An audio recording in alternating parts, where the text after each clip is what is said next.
It's another happy day! Dahil nakatapos na naman po kami ng isang condo unit. Ayan, balik condo po tayo. So anyway, eto yung itsura ng unit bago tayo nag-start.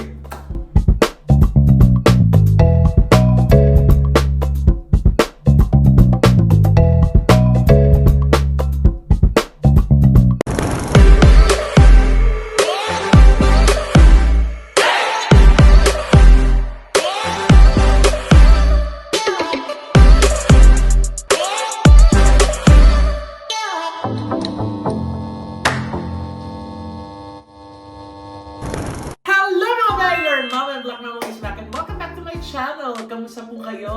It's another happy day! Dahil nakatapos na naman po kami ng isang condo unit. Ayan, balik condo po tayo. At peg po nung client, gusto po nila, parang feeling ko anak to nung nung Starbucks condo. Kasi parang ganun po, gusto nila ng wood, gusto nila ng black, ng gray. Kaya, ang happy ko kasi syempre, di ba, favorite color ko yung black. So, nakapaglaro ako ng maraming black elements dito kasama ng wood elements. So, ang peg po natin para dito sa unit nito is contemporary industrial. So, mix siya ng clean lines at saka ng konting art, di ba? Tsaka, syempre, yung mga industrial element. Meron tayong metal, meron tayong wood, at marami pang iba. So, anyway, ito yung itsura ng unit bago tayo nag-start.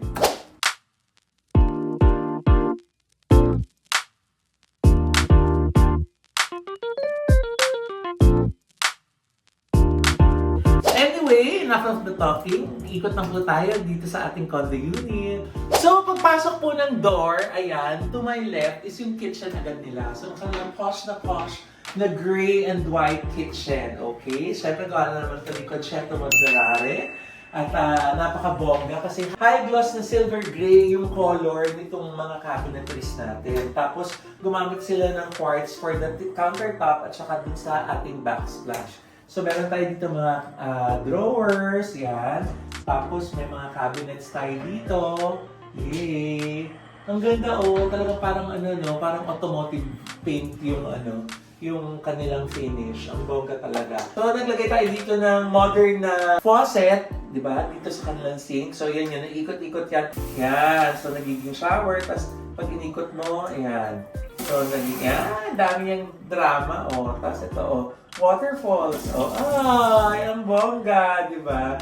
So, ang saya nung faucet, di ba? Tapos meron tayo dito 2-burner na induction stove at syempre, hindi mawawala. Kailangan meron tayong range hood, di ba? Para hindi maamoy pag nagluluto. So, eto yung kanilang posh na, ang saya ng kanilang kitchen, ang cute kasi nga ang ganda ng finish ng cabinetry natin. Para talaga, pag nakita niyo lalo siya in person, mukha talaga siyang car. Tapos actually, hindi pala ito 2-bedroom kasi meron pang isang room dito na parang pantry room nila. So bago tayo pumunta dun sa mga bedrooms, meron silang extra pa na room dito. So ito yung parang pinaka-pantry nila. So dito natin nilagay yung, ayan. Dito natin nilagay yung refrigerator at saka yung kanilang washer and dryer. So 2-in-1 yan, built-in 2-in-1. Tapos dito natin nilagay yung ating microwave oven. Yan, di ba? Siyempre, yung ating pong mga cabinets, consistent dun sa cabinet color na ginamit natin dun sa labas. Maximize natin yung space kasi nga kailangan ko ng space dito para dito tama. Ang ginawa natin dito, instead na full na cabinet, naglagay din tayo dito ng countertop para meron sa pagpatungan. Gusto na maglagay dito ng mga coffee maker or any other appliances or baka gusto na dito maglagay ng rice cooker, pwede rin naman yan. Tapos meron pa tayong extra na drawers dito. Yan, for storage.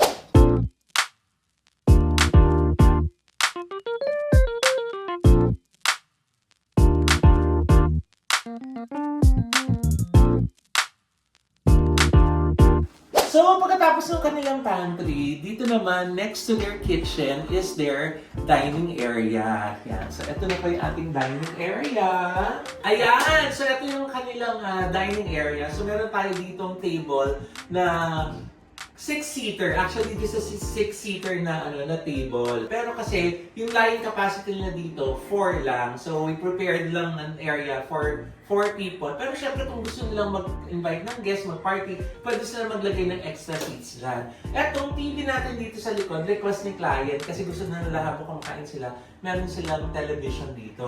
So, dito sa area na to, instead of putting 2 more chairs, ang naisip ko, gawin natin siyang full size na bench. Okay? So, yung maximum na space natin na nandito sa likod, ginawa natin na end-to-end ay bench siya. Para, di ba, kung uupo ka, doon ka papasok o dito ka papasok, hindi ka na matatakot na mahuhulog ka dahil merong space. So sabi ko, sagad na natin para may extra seating. At the same time, meron din patungan mo ng bag, di ba? Kung ba may mga bisita ka. Tapos, syempre, di ba, ang lagi nating ginagawa, as much as possible, basta pwede, is magkaroon ng mirror na nasa harap yung table para nadodoble. Di ba sa feng shui po kasi yan na nadodoble dapat yung view ng table kasi laki ang table. Tapos, marble design yung pinili natin para doon sa kanyang tabletop. Tapos, black lang po yung kanyang leg. Tapos, nakala po tayo dito ng light fixture na black din po yung kanyang hardware. Tapos, with the LED light. O, di ba ang ganda? Very contemporary yung kanyang design. Tapos, ito, requested po ni client na gusto talaga kasi niya na may wood element. So, parang katulad ng ating Starbucks na unit, di ba? Naghalo tayo ng wood with black naman this time. So, itong mirror na ginamit naman natin dito is gray na tinted na mirror. Parang mukha siyang black, di ba? Tapos ang wall finish na ginamit natin para dito sa side na to is line wash na gray. Yan. So parang siya, unfinished siya na cement, di ba? Pero ano po yan? Paint po yan. Avesti paint po yan. Kaya akala mo na pinalitan na lang siya, pero actually paint po yan. Intentional po na ganyan yung design niya. Yay! So gaya po na sinabi ko kanina, 2 bedrooms po itong unit na ito. Yung originally, talagang dito sa SMDC, meron na sila ditong divider. Ang ginawa po natin, pinalitan po natin yung divider para nga po ma-execute ko itong wood finish na to. So, kinipa rin po natin yung isang bedroom dun sa loob. Pero kasi ang gusto po ni client, yung room dun sa loob is parang living room nila. So, pasok muna tayo dun sa living room nila. Yay!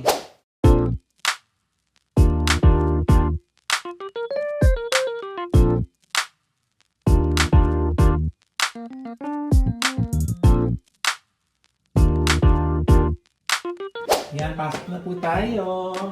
Yay! Okay, welcome to their living room. Yan. Kasi nga, dito natin nilagay yung sofa. Pero kasi, ang gusto nila mangyari, itong room na to, living room / bedroom. Kaya, yung sofa na nilagay po natin dito is a sofa bed. Kaya po nito, 2 person. So, pina-assemble lang po ito dito. Ayan. So, hilahin mo lang siya. Tapos, hilahin mo lang yung yan, para maging bed. Tapos, tutulak mo lang siya dito, tapos ihiga mo pa yung sandalan niya. Magiging bed na po siya for 2, di ba? Tapos, yung wall natin dito, we painted it na charcoal gray para hindi naman masyadong dark na kung gagawin natin siyang black. Kaya, nag-complement man siya dito sa ating abstract painting na black and white and nude colors yung kanyang mga colors. Tapos naglagay lang tayo dito ng textured na throw pillow para accent natin dito sa ating sofa. Tapos dito, behind me is a very long console table. So para lang po meron po silang added na storage dito. Tapos yung top niya, marble design din para consistent din sa design ng kanilang dining table. Tapos ito, cute, nakahanap ako ng table lamp na yay! Bakal yung kanyang shade, di ba? Tapos, tricolor pa siya. Oh, bongga, di ba? Tapos, naglagay lang tayo dito ng vase na may plant para lang may konting pop of color para hindi masyado madilim.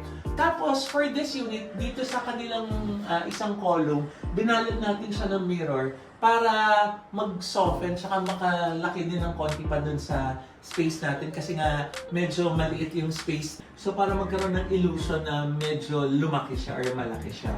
Tapos, eto request ng client. Usually yung mga units natin, curtains yung lalagay natin. Pero kasi this time, si client gusto niya talaga yung roll up na blinds na blackout tapos motorized. So, yan, may remote control po yan. So, pipindutin mo lang siya ng up. Ay! Diba? Ayan na, para makita mo ang view. Diba? Ang bongga. Oh. Oh, diba? Tapos, pag gusto mo na siyang, baba, yan na. Remote control po siya. So, nakasabit lang din siya dito. Tapos, ito, request po nila, nalagyan din daw po natin ng television dito sa room na to.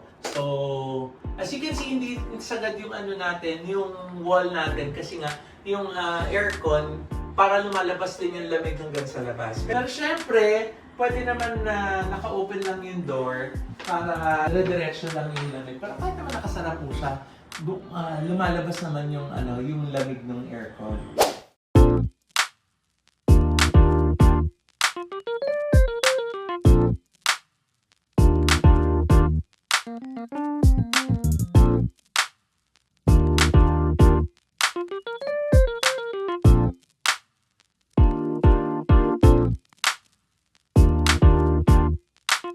So, before we go to the master bedroom, ito yung kanilang bathroom. So, ito na po yung bathroom nila. Hindi na po sila nagpapalit ng tiles. So, ang ginawa lang po natin is, ayan. Ayan. Naglagay lang po tayo dito ng shower enclosure. Ayan, naglagay tayo ng shower enclosure na black yung hardware niya. Tapos, naglagay din tayo dito ng cabinet, ng LED na mirror, at saka ng sink with storage din po yan. Yan. So, ito lang yung technically ginawa namin dito. Tapos itong towel rack. So, lahat ng mga colors na pinili natin para dun sa mga nilagay natin is black. Para lang din consistent tayo dun sa color theme natin.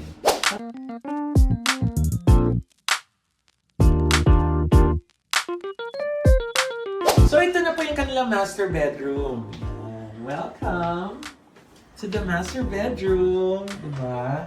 Ang cute. Okay, so simulan na natin itong mahabang wall dito. So itong mahabang wall dito, ginawa natin siyang wood panel ulit. Ginamitan natin siya ng wood panel. Tapos dito, full size ulit po siya na roll-up blinds. Ayan, so motorized din po ito. So pag inangat po siya, ayan, so from floor to ceiling po siya. So pag inangat po siya, dun niyo makikita yung door going to the veranda. Tapos, for the bed, ayan, meron tayo ditong bed for two na gray yung color na pinili natin. So, yung color ng wall natin is same color as dun sa kabilang room na charcoal gray. Tapos, meron tayong nakita dito na black and white na artwork, di ba? Ang cute niya. Yin-yang yung tawag sa kanya, yung title niya. Tapos, instead of having a table lamp, we opted na pendant lamps dito, yan, para mas modern, di ba? Mas contemporary. Tapos naglagay tayo dito ng side table para putungan ng cellphone or other stuff, di ba? Tapos, behind me, ayan, meron tayong floor to ceiling ulit na cabinet na sliding. Ayan, slide. Ang bongga. So, meron siyang mga shelves, tapos meron din siyang mga drawers. Ayan, may mga drawers siya. Meron siyang clothes rack. O, ayan. So, dito naman yung mga sampay-sampay. Tapos, meron pang extra pang storage dun sa taas para for other mga comforters or any other stuff na hindi masyadong kinukuha na ang ginaw-ginaw kasi ang lakas ng aircon. Tapos yun nga, para makadagdag dun sa illusion ng space, naglagay na naman tayo dito ng floor to ceiling din na mirror na in gray color para nga consistent tayo dun sa ginamit natin dun sa labas, diba? So I love it kasi alam niyo naman favorite ko talaga ang black. So dahil ang dami ko nakikitang black tones, diba? Dark gray at black tones. Kaya sobra talaga akong happy nung dinedesign namin tong unit na to.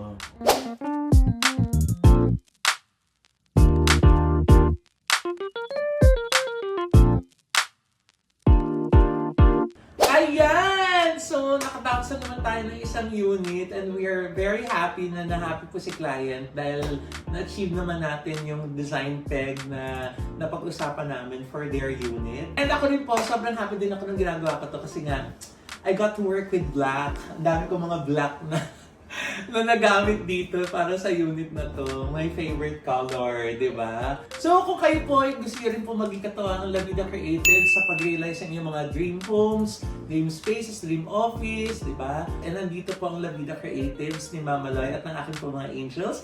Email niyo na po kami sa aming mga email addresses, ayan po sa baba, or message niyo po kami sa aming mga social media accounts para po masimulan na po natin ang pag-realize ng inyong dream space. At nandyan din po sa mga social media accounts namin nakapost yung mga dati po namin ng mga gawa, yung mga past work po namin, para rin naman po makita po at magkaroon din po kayo ng idea kung ano pong pwede natin gawin sa inyo pong mga homes, di ba? So maraming salamat po to NB Skin Beauty and Wellness Center for Skin, Face, Body and Wellness. Nandiyan po sila sa Maria Ignacia, tapat lang po ng ABS-CBN sa ground floor po ng Garcia Place. So para po sa inyo mga facials, mga drips, at syempre ang ating NB Ultra Slim, di ba?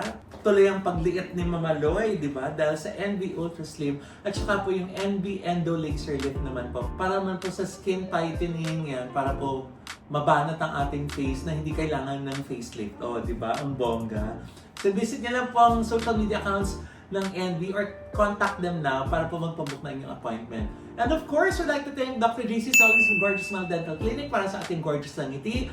Nandiyan naman po sila sa Il Rodriguez, tapat lang po ng Christ the King Church. At sa tabi naman po ng Christ the King Church, nandun po ang Hemody Square branch ng End Time Fitness. Siyempre, kailangan pag nagpapapayat tayo, tuloy-tuloy pa rin ang exercise. Kaya dyan na po kayo mag-exercise dahil 24/7 po available sila. Anytime Fitness, Hemody Square branch. At syempre, for our eyewear, yung aming pong mga salamin at saka yung mga sunglasses, ayan. Andyan po yan sa Ideal Vision. They have more than 200 branches nationwide. Bisitahin nyo lang po sila.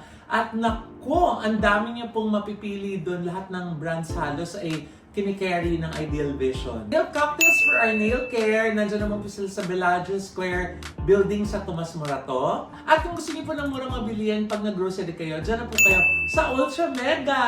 Na meron po silang 42 branches nationwide. Murang-mura po, araw-araw sale, araw-araw may mga bundle na mga items. Tapos meron pa po silang Suki card na pag nag-purchase kayo, nag-earn nyo ng points. Tapos yung mga points na na-earn nyo sa card nyo, pwede nyo pa pong ipambili ng iba pang grocery items in the future. O diba ang bongga? Thank you, Ultra Mega! At kung gusto nyo naman pong magbakasyon, syempre nandiyan ang Highland Valley Resort, the Valley of the North, kung nasaan ang pinakamalaking water park sa Norte. Ang dami rin po nilang promo, lalo ngayong rainy season. Kaya bisitahin nyo rin po ang social media accounts ng Highland Valley Resort. At para sa mga NCLEX passers po dyan na gusto magtrabaho sa New York, lalo na yung mga nasa ibang state na gusto lumipat ng New York, or better kung nandyan na kayo sa New York. Andyan po ang White House Cares ni Ms. Rose Santos na handang tumanggap ng mga Pinoy dahil priority po nila mga Filipino workers na gustong mag-work as nurses or caregivers dyan sa New York. I-message nyo lang po ang White House Cares at hindi po kayo magsisisi. Grabe po mag-alaga si Ms. Rose Santos. Ayan! So kung di po namin po kayo subscriber dito sa Mama Loy YouTube channel, sana naman po mag-subscribe na kayo. Tapos i-like nyo na rin po at i-share para po ma-share natin ang good vibes. At syempre, speaking of good vibes, para naman po sa daily showbiz news ninyo, nandiyan naman po ang OG Diaz Showbiz Update. Kasama po si Nay OG Diaz at ang aming po mga Maldita. Mga Maldita! Ano po mga kengkoy na mga kasama dyan sa OG Diaz Showbiz Update. Mag-like and subscribe na rin po kayo sa OG Diaz Showbiz Update channel. Ayan! Ako excited naman po kami dahil sana next week matapos na yung susunod namin na unit na ipapakita sa inyo. At I think yun na po yung pinakamalaking condo unit na nagawa namin so far. And we're very excited to share that with you. Maraming salamat po. Stay happy, choose to be happy, always be happy. At magkita-kita po tayo hanggang sa muli. Bye!